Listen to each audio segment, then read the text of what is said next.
à tout le monde. Mon premier merci, bien sûr, ce sera pour les personnes qui nous accueillent, les institutions et les personnes surtout, c'est-à-dire le maire de Saint-Savin, M. Jean-Bertrand Aurine, les conseillères qui passent ici, les deux conseillères chargées plus spécialement de la culture, qui nous ont déjà accueillis hier pour voir les lieux, Madame Bayonneau et Madame Lignot. Donc merci beaucoup à elles. Merci bien sûr aussi aux responsables religieux, puisque cette manifestation se passe dans une église. Alors cette manifestation, elle a été préparée et voulue par deux associations. D'abord, je commence par la Société des Sept Vallées du Lavedan. C'est une association que tout le monde ne connaît pas encore, pourtant elle est vénérable, elle a 48 ans, elle est née en 1974, à une époque où le Lavedan, toute cette belle région, ne possédait pas de société savante. Il y avait la Société académique à Tarbes, il y avait la Société Ramon à Bagnères de Bigorre, mais il n'y avait rien pour le Lavedan. Donc, quelques jeunes et moins jeunes se sont réunis, notamment d'ailleurs la conférencière de tout à l'heure, Nelly Poustomi, Jean Courtadet, qui est professeur ici, et bien d'autres, se sont réunis et ont créé cette Société des Sept Vallées. Donc, nous avons décidé de faire ensemble cette première réunion et j'espère qu'il y aura par la suite d'autres manifestations en commun. Ensuite, l'autre association, c'est l'Université du temps libre, qui se porte bien, encore mieux que l'année dernière, puisque ce matin, nous étions 813 adhérents, et qu'on peut espérer encore une bonne centaine avant le mois de janvier. Donc nous avons peu à peu retrouvé nos effectifs. Alors, ce soir, donc, se déroulera ce qui a été prévu, c'est-à-dire, dans quelques instants, Thomas Girard prendra la parole, puis à 15h30, ce sera Nelly Poustomi, que je présenterai brièvement tout à l'heure. En ce qui concerne Thomas Girard, qui se cache derrière la chaire, beaucoup d'entre vous, vous le connaissez, c'est donc au départ un enseignant, un homme très, très curieux, très intéressé par non seulement les randonnées en montagne. Au départ, c'est un Orléanais. Tout le monde n'est pas parfait, ce n'est pas un Pyrénéen de souche, mais il sait bien sûr. Nous avons plus de monde que prévu. Mais il s'est bien sûr peu à peu passionné pour les Pyrénées. Et donc il organise des randonnées, il fait beaucoup de randonnées. Ensuite, il est passionné, on ne le sait pas, de gravure.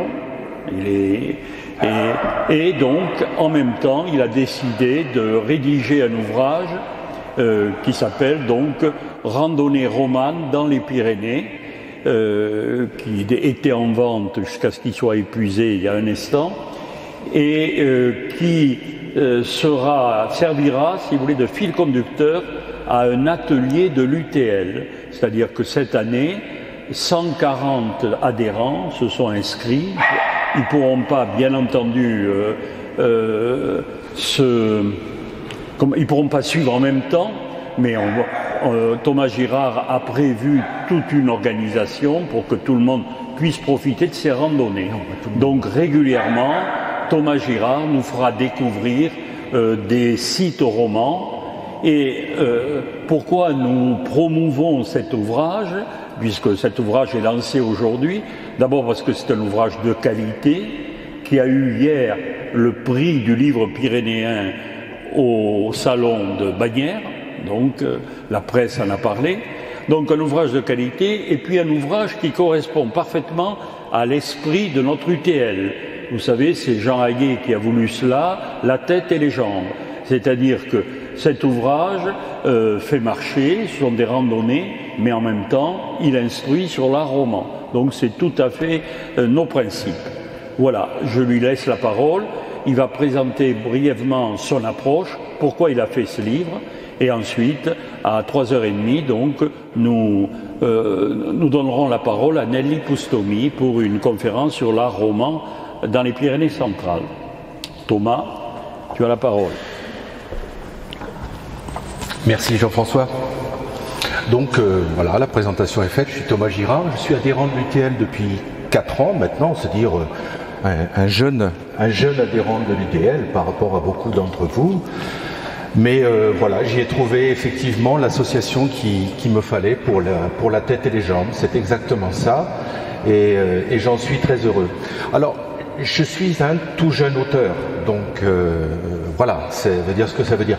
Par contre, je suis un vieux randonneur, je peux le dire. Donc, une passion pour l'histoire plus des jambes, voilà, ça m'a donné très envie d'aller, non seulement de découvrir, mais de trouver des sentiers qui permettaient de relier. C'est une histoire de liaison, de marche, de liaison entre tous ces édifices romans, plus ou moins romans, très romans pour certains, beaucoup remaniés et modifiés pour d'autres, mais voilà quelle a été mon intention. Je vais juste faire une petite un petit rectificatif de ce que Jean-François, au sujet de ce que vient de dire Jean-François. J'ai pas été orléanais au départ, je suis comme un joie au départ. Bon, personne, encore une fois, personne n'est parfait. Voilà, je suis comme un joie. D'où la photo que je vous mets en tête de ma présentation. Il s'agit de Saint-Aventin, dans la vallée du Larbouste, au-dessus du Chon. Donc voilà, ça c'est ma fierté. J'y ai marché beaucoup quand j'étais enfant, quand j'étais moins enfant, et j'y suis donc beaucoup retourné pour préparer mon livre. Alors, pourquoi des randonnées romanes? D'abord parce que tout simplement, je trouve que, comme dit la chanson, ce sont des mots qui vont très bien ensemble, voilà, tout simplement. Et que dans les Pyrénées, je trouve que ce sont des mots qui vont encore mieux ensemble.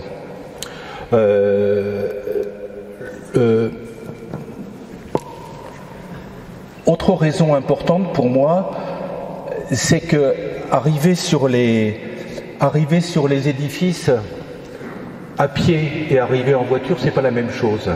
Il y a une impression différente, il y a une sensation différente. On savoure une arrivée, on vient de marcher, on a savouré une marche, ou peut-être qu'on on a sué, on en a un petit peu bavé, mais bon, voilà, pour moi c'est autre chose. Parce que les Pyrénées romanes, ce que j'appelle les Pyrénées romanes, c'est aussi une affaire de cheminement, de sentier, parce que toute l'histoire en est imprégnée. Évidemment, je ne vous refais pas l'histoire des pèlerins, puisque tout le monde connaît la tradition pèlerine dans les Pyrénées vers Compostelle, et pas que vers Compostelle, puisqu'il y a eu beaucoup aussi de petits centres de pèlerinage autres que Compostelle. Mais voilà, c'est une affaire de marche, c'est une affaire de pérégrination, qui fait vraiment partie de l'histoire de l'art roman, parce que tout simplement, que ce soit des commanditaires ecclésiastes ou laïcs, ou que ce soit des ateliers de maçons, de peintres, de sculpteurs, ils ont parcouru, ils ont marché, ils ont traversé le massif d'est en ouest, surtout d'est en ouest, moins dans le sens contraire, surtout d'est en ouest, puisque l'art roman nous arrive surtout de Catalogne et du sud du massif. Donc c'est aussi une affaire pour ça c'est une affaire de marche. Voilà. Je précise juste pour que vous ayez des idées sur les photos, j'ai pas mis de légende. À gauche c'est l'église Saint-Martin, une belle ruine qui est au-dessus de Marignac, dans la vallée de la Garonne. Au milieu, c'est un petit personnage qu'on a du mal un petit peu à identifier. Est-ce que ce serait un évêque, un pèlerin, un marcheur, on ne sait pas trop, qui est à l'église d'Ans, au-dessus de Saint-Lary. Et à droite, c'est un chemin au-dessus de Gouault, dans la vallée d'Or, voilà, que je trouvais particulièrement joli. Parce que l'histoire de l'art roman, c'est aussi l'histoire des villages, tout simplement. Quand les villages se sont constitués, quand surtout les paroisses se sont constituées, la place de l'église est devenue fondamentale. On ne peut pas séparer l'histoire de ces villages de l'histoire de l'implantation de l'église, de sa construction bien sûr, mais aussi du service qui y a été apporté, de l'histoire de l'église elle-même, comment dire, de tout ce que possédait l'église, tout ce qu'entretenaient les habitants. Une des particularités, mais ça je parle, je ne vais pas trop le répéter, mais sous contrôle de Nelly Poustomi, une des particularités, c'est que beaucoup d'églises ont été construites par les villageois eux-mêmes. Donc c'est aussi une histoire vraiment très intime des villages pyrénéens. De haut en bas, de gauche à droite, c'est Visos, tout près d'ici. Grust, tout près d'ici également. Après, c'est en Vallée d'Or, à droite, complètement à droite, c'est Estarviel, je crois. Saint-Aventin, sous la neige. Et Benquet, au-dessus dans la vallée d'Oueil, au-dessus de la vallée de l'Arbrousse, au-dessus de Luchon. Voilà. Benquet dessus, voilà. Benquet dessus, Benquet dessous, vous connaissez. Je me suis surtout attaché à Benquet dessous. Voilà. Et dernière raison aussi, parce que au fil de mes pérégrinations, au fil de mes circuits, j'ai trouvé qu'il y avait vraiment un rapport très étroit entre la marche et l'admiration des chevets, des portails, des églises, quant au contact avec la roche. Je trouve que il y a vraiment quelque part une parenté, et moi j'y ai été sensible. J'aime beaucoup, bon, je suis pas un géologue, j'aime bien savoir de quoi sont faits les massifs, mais j'aime bien le contact avec la roche, j'aime bien le contact avec la pierre, et je trouve qu'il y a quelque chose qui est un petit peu similaire. Tout à gauche, c'est Aulignac, c'est le portail d'Aulignac dans le Couserans. Au milieu, c'est un détail. Aïe, j'ai un trou, je sais plus où c'est. Je sais plus où c'est celui-là. Bon, c'est pas grave. Et à droite, c'est sur le chemin du pic du Midi. C'est pas très compliqué. Voilà. Alors, ces circuits, voilà, les Pyrénées centrales, mais pas que, hein, puisque je vous ai dit, la Catalogne, les Pyrénées orientales sont extrêmement riches, encore plus même d'édifices romans. Voilà comment je les ai situés, les choix que j'ai faits. Voilà, j'ai mis en un le plus près de chez nous, donc le plus à l'ouest, le circuit de Luz. Après, on va en vallée de... Je pourrais prendre, c'est peut-être l'occasion de prendre le... Voilà. Après, on va en vallée d'Or. Donc, j'ai mis ça un peu par ordre, un peu arbitraire. Donc, au-dessus de Saint-Lary, avec évidemment Hens, Azé, Cadaillan-Trachère, et puis Vielle-Louron, qui est quand même le plus beau sanctuaire de ce secteur. J'ai fait le choix d'un autre. Plus tardivement, mais j'ai fait quand même le choix d'un autre circuit ici autour de Guchen, Guchan, Gouault, Gralienne, voilà, Gralienne, je ne sais plus exactement comment on dit. Voilà, j'ai fait un choix puisqu'il y avait quand même, et puis il y avait des sentiers très intéressants, de très jolis sentiers en balcon.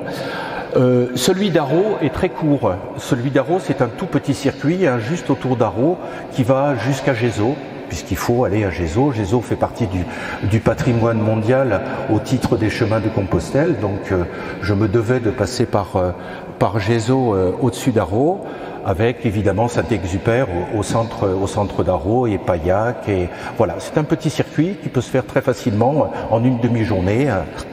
Ensuite, le Louron est très riche en église, vous en verrez d'autres photos dans la suite. C'est absolument magnifique. Et là encore, il y a particulièrement entre Mont et Saint-Calixte, il y a des chemins en balcon qui sont un véritable régal, voilà, de paysages sur la haute vallée du... Alors après, on bascule côté, on va dire côté Luchonnais, hein, puisque le numéro 6, c'est autour de Cazaux-l'Arbouste, Eau, Caterviel, Garin, oui, c'est à peu près ça. Billère, une petite chapelle qui est adorable en contrebas de... Le numéro 7, c'est la vallée d'Oueil. Là, c'est pour la sentier aussi. Il n'y a pas énormément de choses en vallée d'Oueil, hein, c'est pas extrêmement riche, mais il y a quand même des éléments romans qui sont intéressants dans certaines églises, à Maïrègne, à Saint-Paul-d'Oueil. Ensuite, que j'ai commencé par, puisque j'ai commencé par ce que je connaissais mieux, autour de Saint-Aventin, de Sacourvielle, de Trébons, de Casaril, autant d'édifices qui sont vraiment, alors là, vraiment d'authentiques édifices romans, du premier âge roman. Ensuite, je suis redescendu un peu sur la vallée en contrebas de Luchon, dans la vallée de la Pique, autour de Siergo, Marignac, et puis les villages qui sont dans la vallée de la Pique au-dessus, c'est-à-dire Bachos, Binos, Burgalaïs. Voilà, ce sont des villages qui sont vraiment cachés dans la forêt pour beaucoup. Les chemins ne sont pas si évidents que ça à trouver, mais je trouve que c'était l'occasion d'un joli circuit. Ensuite, j'ai fait un choix aussi transfrontalier parce que tout simplement, alors, on m'a posé la question hier au Salon du Livre, on m'a dit « mais pourquoi vous n'êtes pas allé en Aragon ?» D'abord parce que je ne pouvais pas tout couvrir, parce que si je me mettais à faire un ouvrage sur tous les édifices romans des Pyrénées, voilà, je n'en sortais plus. J'ai fait ce choix parce que le Val d'Aran, c'était le diocèse de Comminges. Donc il y a une continuité entre, on va dire, Saint-Bertrand, la Haute-Vallée de la Garonne, le Val d'Aran, et donc le Val d'Aran, il y a deux circuits, le numéro 10 ici, qui est autour de Villamos, que certains connaissent peut-être, qui est très joli, vraiment, avec en plus un panorama sur le pic d'Aneto, sur la Maladeta qui est absolument splendide, et le 11 qui est autour de Salardou. Là il y a marqué Baquera, mais c'est en fait autour de Salardou, avec un sanctuaire qui est absolument magnifique, qui s'appelle Tredos, Santa Maria de Capdaran, Tredos, voilà. Et puis je suis allé parce que je voulais pas le laisser de côté, parce que voilà, tout est classé au patrimoine mondial de l'UNESCO. C'est les églises du Val de Boye, qui sont vraiment d'authentiques églises romanes, vraiment dans le style, ce que beaucoup d'ouvrages appellent le style italo-lombard, avec une forte influence italo-lombarde. Donc c'est un musée à ciel ouvert. J'use un peu de l'expression, enfin j'abuse un peu de l'expression, vous m'en excuserez, mais c'est absolument magnifique, avec là encore des vues sur toute la partie sud du parc national des Encantats, qui est absolument merveilleuse. Et pour finir, alors voilà, il y en a deux qui sont un peu isolés là, qui sont de nouveau en France, qui sont dans le Couserans, parce que la vallée du Birose, la vallée du Couserans, la vallée du Lez, puis ensuite la vallée du Biros, c'est vraiment un lieu de randonnée magnifique. Et puis il y a plein de petites églises qui sont témoins de l'implantation des paroisses à l'époque romane et même avant l'époque romane. Donc j'ai choisi des circuits qui, pour moi, au niveau de la randonnée, n'étaient pas trop difficiles à tracer, parce qu'il y a beaucoup de chemins en Soulane, là, avec des vues magnifiques aussi, encore une fois, sur le Maubernais et le Vallier. Voilà pour les circuits.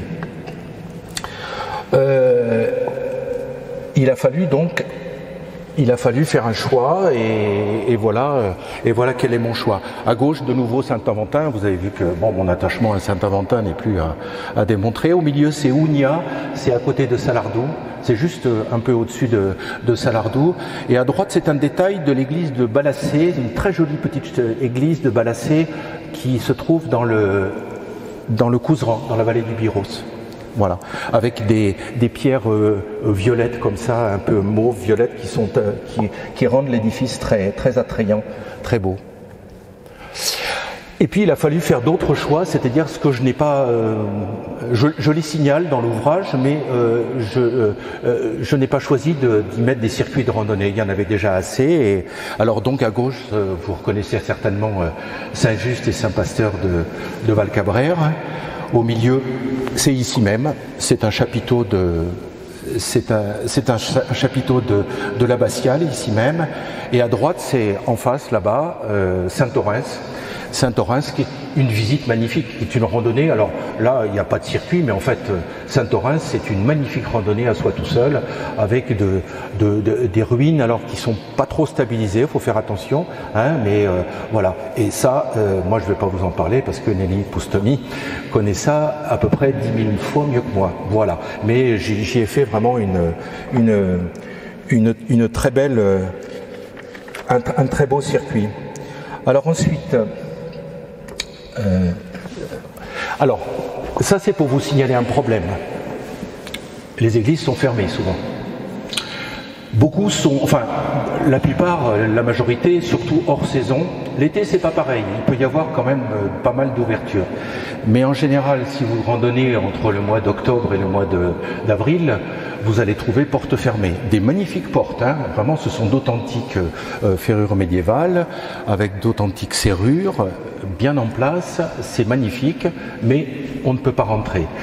Alors quelquefois il y a des ressources, hein, comme dans le Pays d'Or et du Louron, il y a une association qui s'appelle Pays d'Arrêt d'Histoire, qui gère un petit peu tout ça et qui peut éventuellement, moi je l'espère, quand on va y aller, je vais les recontacter, pouvoir se faire ouvrir quelques édifices que je voudrais voir de l'intérieur.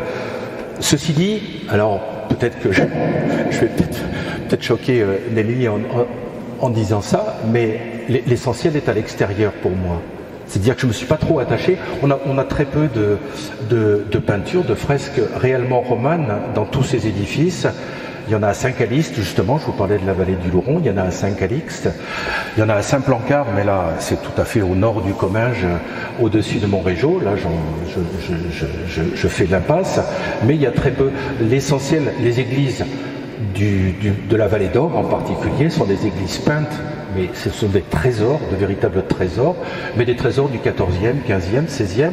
J'ai fait volontairement, voilà, un peu l'impasse, je le signale, évidemment, je le signale dans mon ouvrage, mais je n'ai pas offert de description, de lecture, de grille de lecture pour toutes ces peintures qui sont toutes plus belles et majestueuses les unes que les autres. Voilà, donc vous allez trouver porte close dans beaucoup d'églises et de chapelles. Ah, aïe aïe aïe, là... Je fais un peu allusion à ce que disait Jean-François tout à l'heure. Ce que je ne voudrais pas, c'est que nos randonnées se transforment en procession. L'UTL est une association éminemment laïque. Jean-François, tu me corriges si je dis des bêtises. L'UTL est une association éminemment laïque, donc nous n'allons pas faire de procession. Par contre, au mois de juin, quand nous avons mis ça sur pied, moi je m'attendais à 12, 15, peut-être 20 participants. Voilà, au jour d'aujourd'hui on est à 131 inscrits dans les randonnées romanes. Vous vous doutez qu'on ne va pas faire des circuits à 131 personnes. Alors qu'est-ce qu'on a fait? Donc, dans un premier temps, on a décidé de scinder en deux groupes. On ne savait pas encore que ça allait atteindre 131, mais on a décidé de scinder en deux groupes. Un groupe 2022 qui effectuera les randonnées Ouaille et l'Arbouste, donc la numéro 1. La numéro 2, attention, c'est pas la numérotation de mon bouquin, hein, c'est la numéro 8, en fait, dans le bouquin, entre Ouaille et l'Arbouste, le vendredi 21 octobre. De la Neste au balcon du Louron, ça c'est ce dont je vous ai parlé au sujet de Saint-Calixte, Mont, Armenteul, Estarviel, etc. Donc ça, ce sera le vendredi 18 novembre. Et les églises du Pays Toy, tout près d'ici, que nous ferons au mois de décembre, parce qu'elles sont un peu plus bas dans la vallée, et qu'au mois de décembre, voilà, on ne peut pas se permettre d'aller à 2000 mètres d'altitude, ça risque d'être un peu plus compliqué. Donc on ira le vendredi 9 décembre. Et les mêmes, parce qu'on a scindé le groupe en deux, voilà, donc pour pas qu'il y ait de jaloux, et pour pouvoir repartir l'an prochain sur de bonnes bases, je propose de nouveau ces circuits pour ceux qui se sont inscrits dans le groupe 2023. Voilà, j'espère que j'ai été clair, mais malgré tout, dans ces deux groupes, il va y avoir liste d'attente, il y a des personnes qui vont recevoir un avis, on s'en excuse, moi je suis très heureux du succès de ces randonnées romanes, croyez-le, mais là, voilà, même à 60, je ne m'imagine pas, parce qu'il faut organiser le covoiturage, il faut organiser le pique-nique, il faut organiser les visites, à 60, même à 60, c'est impossible. 30, pour moi déjà c'était trop, mais bon, allez, on va partir à 30, il n'y aura peut-être pas 30 personnes, parce qu'il n'y aura peut-être pas tout le monde à chaque fois, mais enfin 30 nous a paru un chiffre raisonnable. Donc, vraiment, nous, et moi en particulier, je m'en excuse, nous nous en excusons pour les personnes qui se sont inscrites et qui ne pourront pas y participer cette année. Dans l'ordre, inscription dans l'ordre chronologique, hein, je précise, hein, on n'a pas pris d'ordre alphabétique, bien entendu. Voilà, donc les 3 circuits que nous allons faire cette année, donc c'est d'abord entre Oueil et l'Arbouste autour de la légende de Saint-Aventin, puisque dans cette vallée du l'Arbouste et d'Oueil, la légende de Saint-Aventin est plus que présente, elle est omniprésente dans beaucoup d'édifices, évidemment dans celui de Saint-Aventin, que vous avez à gauche, hein, vous avez même une représentation de ce taureau qui aurait découvert la tombe la sépulture d'Aventin. Au milieu, alors ça va être aussi un des thèmes de la sortie, c'est les remplois. Vous avez tous vu certainement dans certaines églises des remplois gallo-romains, des stèles funéraires, des auges funéraires, des stèles cinéraires, et puis aussi des autels votifs hein, dédiés aux dieux pyrénéens, à certains dieux pyrénéens, Abellio étant le premier de la liste. Donc ça, on va en trouver beaucoup à Casaril, à Benquet, voilà. Et à droite, c'est le magnifique clocher de Sarcourvielle, qui était un clocher qui a beaucoup d'ailleurs de parenté avec ceux du Val d'Aran. Donc c'est le clocher de Sarcourvielle qui se trouve tout près de Saint-Aventin. Voilà, ce sera notre premier circuit. Deuxième circuit donc en vallée du Louron. On partira du lac de Génos et nous monterons vers Mont, où vous avez le tympan du portail à gauche en bas. Ensuite, nous irons sur un magnifique chemin en balcon vers Saint-Calixte. Saint-Calixte qui est au milieu, en haut. Et ensuite, nous finirons vers le bas de la vallée pour rejoindre notre parking à Armenteul. Voilà. Et là, bon, j'ai mis les 5 combattants, c'est une expression toute personnelle, hein, qui n'engage que moi, hein, parce que Saint-Calixte, Saint-Mercurial, qui était, semble-t-il, son cousin, étaient des combattants qui ont repoussé les Sarrasins. Hein, la légende a beaucoup, jusqu'à plus soif, récupéré ces légendes où les Sarrasins étaient repoussés au-delà des limites des vallées. Et pour finir, donc, beaucoup d'entre vous, puisque c'est tout proche, connaissent très bien, donc à gauche le portail de Serres-Esquiez. Au milieu, je crois que c'est une fenêtre, une baie de Gruste. C'est à Gruste. En haut, à droite, évidemment, l'église de Luce, l'église Saint-André de Luce. Et à droite, c'est un linteau avec le chrisme. C'est un ancien linteau qui a été mis sur l'église de Visos, je crois. De mémoire, je crois que c'est ça, oui. Je crois que c'est ça. Donc ce sera notre 3e circuit au mois de décembre pour les premiers et au mois de mai pour le groupe 2023. Voilà quel sera le menu pour ces randonnées romanes. Alors elles sont décrites évidemment, ces itinéraires sont décrits dans mon ouvrage. Je m'excuse, il n'y en a plus, j'ai été là aussi un peu, j'ai sous-estimé. Je remercie beaucoup tous ceux qui se sont inscrits, c'est vraiment un grand honneur pour moi. Je vais demander de l'indulgence parce qu'après l'écrit, il va falloir que je passe l'oral, et ça j'ai pas encore fait, donc là je commence mon premier oral. J'espère que le jury va être clément. Pour finir, je voudrais donner quand même ça se fait, beaucoup, des remerciements. D'abord, un remerciement immense à Jean-François Soulet, qui a été à l'initiative de ces randonnées romanes, qui m'a dit, ben voilà Thomas, pourquoi est-ce qu'on ferait pas ça, et qui m'a offert cette possibilité. J'ai pas trop hésité, hein, j'ai dit ah ben oui, pourquoi pas. Là c'est là que je me suis dit après l'écrit, pourquoi pas l'oral, hein, voilà, allons faire ça. On a décidé ça au mois de juin. Donc Jean-François m'a vraiment déroulé un tapis rouge pour tout ça. Il a promu, il l'a fait encore tout à l'heure, mon ouvrage. Enfin vraiment, j'ai un grand remerciement public à lui apporter. Et puis les éditions Kern, parce que les éditions Kern, d'où Jean-François n'est pas non plus complètement étranger, ça aussi c'était un peu inattendu, mais ça a été un grand honneur que les éditions Kern prennent mon ouvrage, l'éditent. Et puis hier j'ai même obtenu le prix du livre pyrénéen, c'est une belle aventure, je suis comblé et j'espère la continuer avec vous. Merci. Si cette vidéo vous a plu, vous pouvez nous rejoindre à l'Université du temps libre de Tarbes et de Bigorre à l'adresse utl-tb.info. Vous pouvez aussi nous encourager en cliquant sur le pouce vers le haut.